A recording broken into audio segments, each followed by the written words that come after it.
Welcome back to our channel, where we share updates and untold stories about Catherine, Princess of Wales, and her royal family. Today, we bring you some news. Camilla, King Charles in tears, as Prince Andrew announces late Queen's wish. An extraordinary and very significant event unveiled a British monarch's will for the first time in almost a century.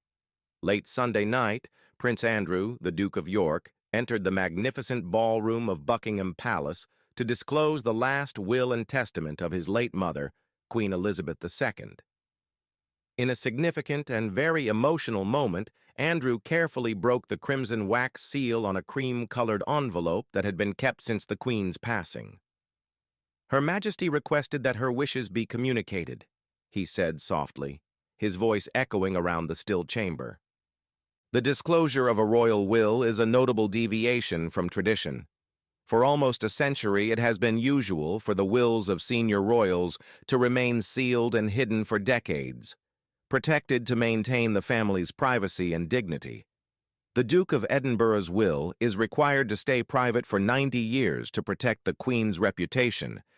Palace sources indicate that Queen Elizabeth II issued clear directives for her last wishes to be conveyed openly to her family and then to the public. The bold decision laid the groundwork for last night's exceptional reading. Prince Andrew's role as the executor of the will sparked suspicion both inside and beyond the palace. Since substantially diminishing his public appearances in 2019 due to controversies, Andrew has hardly represented the royal family in recent years. The beleaguered prince undertaking such a significant and serious responsibility astonished many. "Why, among all individuals, Andrew?" murmured one astonished observer in the hall, a question echoed by commentators worldwide. Conversely, those acquainted with the Queen exhibited less astonishment. Despite the issues surrounding him, Andrew was previously seen as the Queen's preferred child. Sources claim that Elizabeth II retained a deep bond with Andrew and shown significant protectiveness towards him till her last days. By entrusting her disgraced but beloved son with the duty of announcing her last wishes, the Queen undoubtedly sought to express a gesture of parental trust and reconciliation. As Andrew stood under the opulent chandeliers, surrounded by his brothers and close relatives, the palpable tension in the environment was unmistakable. King Charles III, calm but with tear-streaked eyes, held Queen Camilla's hand. Princess Anne and Prince Edward exchanged anxious glances. On one side of the room, Prince William gently rested a hand on the shoulder of his wife, Catherine, Princess of Wales, while on the other side, Prince Harry, Duke of Sussex, concentrated on his uncle in the middle. A little distance away, a small table draped in royal blue showcased a single object, the sealed will, awaiting attention. The rustle and breaths were amplified when the Duke of York started reading, his voice trembling slightly. Understanding the Queen's last wishes. The first tone was formal. Andrew presented the official introduction of the will, legal language appointing him and a senior judge as executors and indicating the date of the will. Nevertheless, the legacies quickly emerged, each displaying the character and brilliance of the late Queen. Each revelation elicited gasps and tears that disrupted the stillness. "To His Majesty King Charles III, I bequeath my estate at Balmoral Castle to serve as a refuge for the reigning sovereign." This pivotal statement, delivered in Andrew's faltering voice, affirmed that the Queen's beloved Scottish retreat, the site of her passing, would be inherited by her eldest son, now king. Charles briefly closed his eyes as his mother's words echoed across the corridor. Balmoral has always functioned as a refuge for family gatherings and treasured summer memories. Its connection to the monarch underscores continuity and tradition. The next event was more unexpected. Andrew took a breath and resumed reading. "To my grandson William, Prince of Wales, I bequeath Sandringham House, with the expectation that he and his family will create as many joyful Christmas memories there as we have. A surge of astonishment swept through the room. Sandringham Estate, another privately owned royal residence usually passed to the monarch, was being granted to William instead. The Prince of Wales looked up in amazement. Sandringham functions as the familial assembly point each Christmas. By bequeathing it to William, the Queen demonstrated her confidence in the next generation. Catherine seized William's arm, her eyes brimming with fervor at this exhibition of assurance in their anticipated responsibilities. Andrew paused, perhaps bracing himself for the next remarks. To my daughter Anne, the Princess Royal, I bequeath my personal collection of pearls and my beloved pony, Emma. Upon hearing this, Anne, the Queen's only daughter, covered her lips with her hand, manifesting her feelings for the first time. The Queen was always adorned with her signature pearls. Bequeathing them to Anne was a very personal gesture. Delegating the care of Emma, the pony beloved by Her Majesty, to Anne highlighted their shared fondness for equines. Anne closed her eyes, a tear streaming down her cheek at this evocative memory of her mother. Subsequently, Andrew's tone became gentler as he delivered a series of personal comments included into the will. To my grandson Henry, Duke of Sussex, I bequeath the grandmother's sapphire brooch, along with a letter. In the ensuing stillness, Prince Harry was astonished. This brooch, with a deep blue sapphire embellished with diamonds, was a present from Prince Philip to the Queen and was endearingly referred to as Granny's Chips by Elizabeth herself. It was an artifact infused with royal lineage. At this juncture, it was owned by Harry.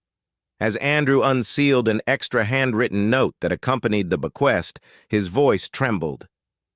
Harry, Andrew read softly from the Queen's letter, remember you are deeply cherished and forever a member of my family. I am very proud of you. Distance and differences will never divide us. Upon hearing such comments, Harry bowed his head, wiping away his tears. William's expression from across the room was imbued with complex emotion. The two brothers briefly exchanged glances. Observers acquainted with the family noted that, at that intense moment, years of tension seemed to lessen slightly.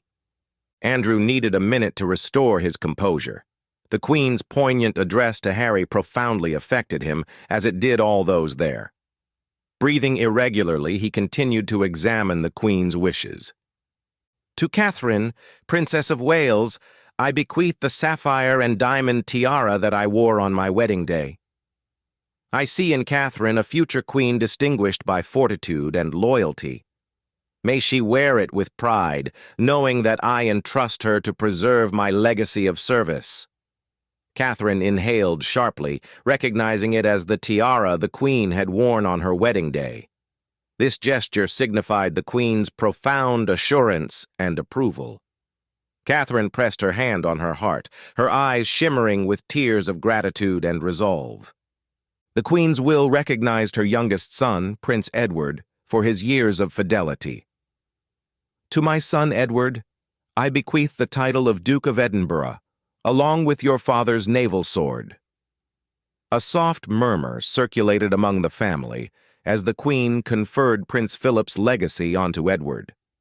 Edward stifled tears as Andrew delivered the Queen's composed reassurance. I know you will uphold your father's commendable endeavors. It was a heartfelt acknowledgment of his duties and the Queen's faith in her son. Subsequently, Prince Andrew arrived. As he neared the portion concerning him, the Duke of York visibly braced himself. To my son Andrew, I bequeath my two beloved corgis, assured that he will care for them as I have. A few subdued smiles appeared, since it was well recognized that Andrew had already taken in the late Queen's pets upon her death. Nevertheless, it was the following line that really caused Andrew's voice to waver and fall into momentary quiet.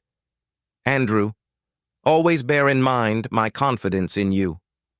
Continue your duty, using all available resources, with dignity and humility. I will eternally be your mother, with steadfast affection. The Duke's composure finally fractured. He lowered his head as a tear streamed down his face. In the front row, Princess Beatrice and Princess Eugenie, daughters of Andrew, wept quietly at their grandmother's public praise of their father. Alongside her intimate group, the Queen also established arrangements for future generations and her esteemed causes. Trust funds were created for the education of each great-grandchild, and substantial donations to her favored charities, supporting veterans, children, and animals, were required to be made collectively in the royal family's name, acting as a last call for unification via community service. Notably, Meghan, Duchess of Sussex, and Queen Camilla were omitted from reference, a fact that sparked intrigue, although royal sources said that spouses are often absent from such documents. The Queen's last correspondence was a general letter sent to her family, included near the end of the will. Andrew's voice, laden with passion, articulated the last lines. "Above all, I beseech you to remember that family constitutes my paramount legacy. Do not allow past conflicts to irrevocably divide you. Care for one another for my advantage. Within each of you is a bit of my essence. I hold you all in deep affection, and I shall continuously watch over you." As these words echoed, a profound silence enveloped the ballroom. The assembled royals, from the king to the youngest grandchild, were either weeping or gravely bowing their heads. The Queen, via her gestures and voice, temporarily graced the room, offering a goodbye embrace to her family. Disruptions within the monarchy. Following the conclusion of Prince Andrew's speech, a deep hush prevailed. For a lengthy period, no one moved. The emotional weight of the Queen's revelations paralyzed the room, until truth eventually dawned. Consequently, the consequences start to emerge in distinctly human experiences of grief, gratitude, and even hopefulness. King Charles III was the first to forward, enveloping his younger brother in a brief hug. "Well done, Andrew," the king intoned, clasping Andrew's shoulder, an unmistakable indication of fraternal reunion after years of alienation. Observers seen Andrew's countenance shift to one of relief at obtaining this unexpected comfort from the new sovereign. In that embrace, many saw the Queen's desire for unity realized. Princess Anne and Prince Edward had gathered close, scrutinizing and reviewing the pages of the will they had received. Anne, often the most steadfast among the siblings, was drying her tears and nodding slowly.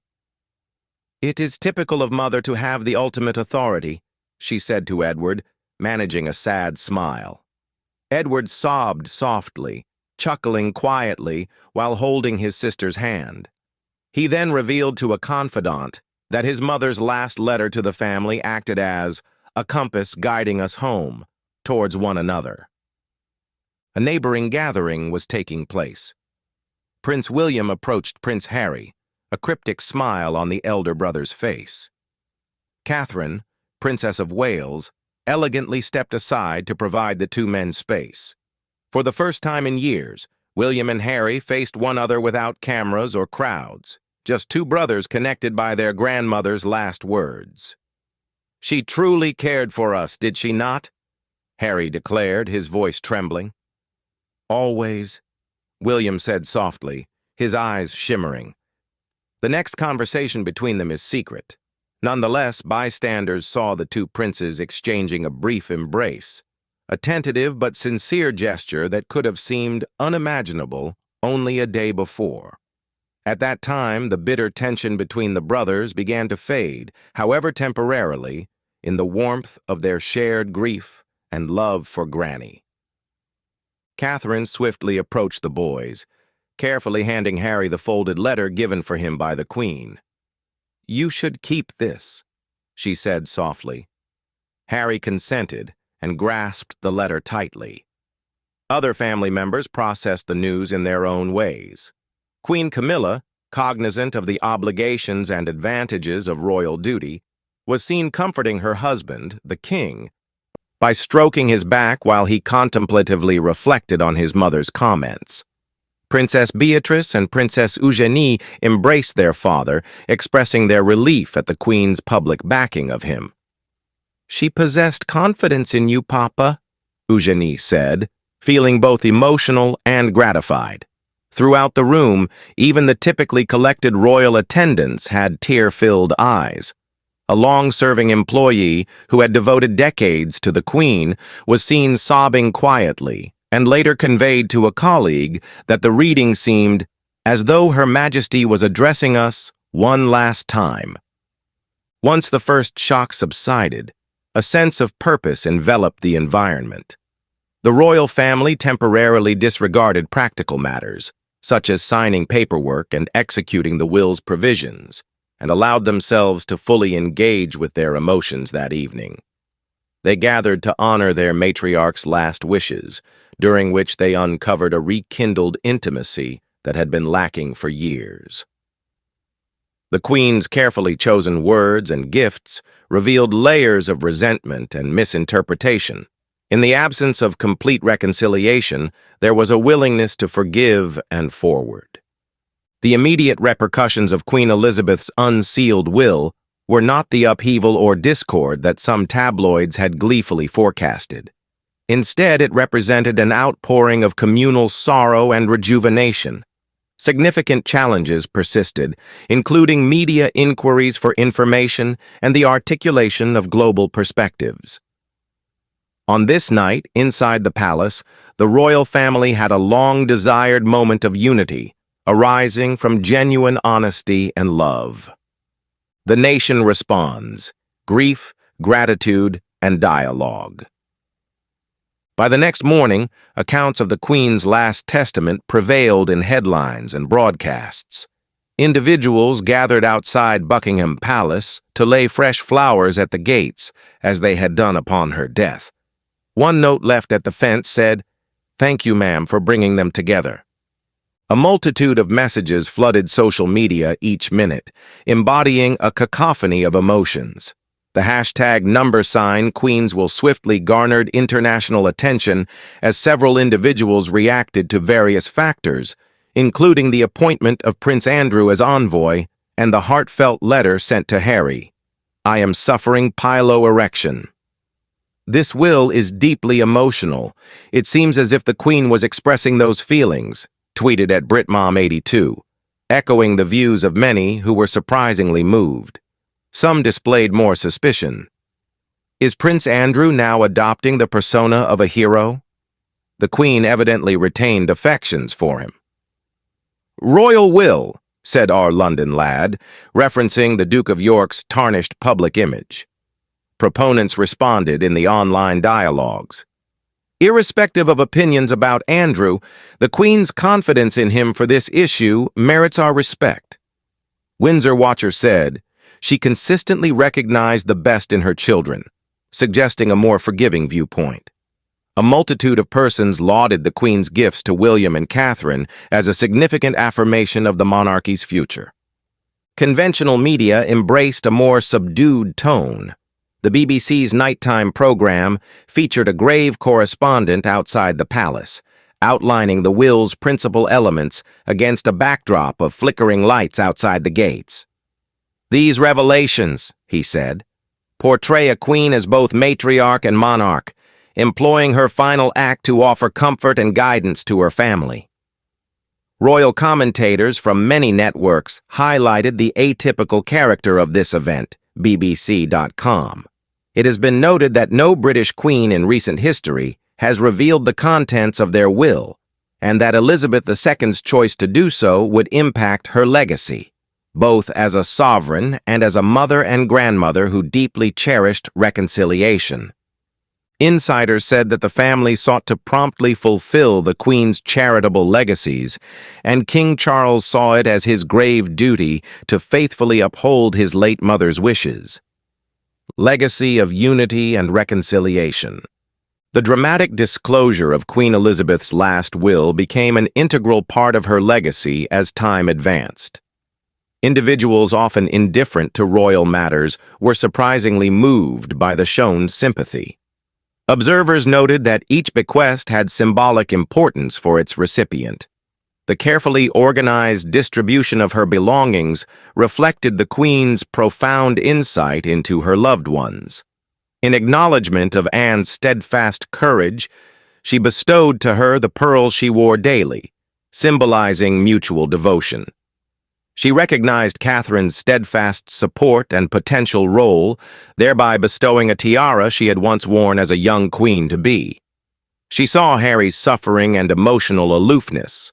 Thus, she offered him a glimpse of family history and gestures of reconciliation. The Queen's decision to prominently feature Prince Andrew has been seen as a definitive trial, or maybe a last gesture to her younger son. By making him publicly pronounce her will, she pushed the audience to see him as obligated rather than dishonored. She gently encouraged Andrew to offer himself to his family and nation with humility and commitment.